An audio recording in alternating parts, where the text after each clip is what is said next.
Meredith va s'approcher de vous, elle va venir s'asseoir au bar avec vous. Alors, avez-vous déjà entendu parler des chimères légendaires? Vous savez comment il existe des artefacts légendaires, n'est-ce pas? Ouais.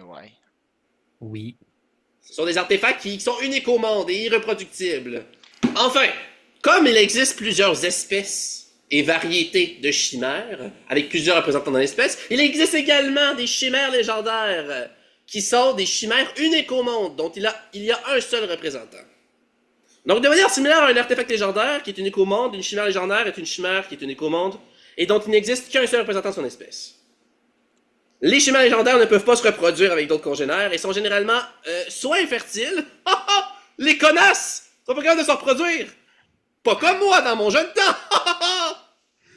La moitié des bébés à mort que j'ai fourré. En tout cas, bon. Un peu trop En de tout cas, détails. Oh non. Soit elles sont infertiles, soit, puis généralement elles vivent très longtemps, soit elles sont capables de produire une progéniture seules, en se clonant eux-mêmes. Les chimères légendaires sont, vu qu'elles sont uniques, elles sont d'un nombre limité dans Pangea. Puis généralement, il y en a une seule par territoire, puis elles dominent ces territoires-là dans lesquels aucune autre chimère légendaire habite, sans quoi un conflit dévastateur entre les deux pourrait naître.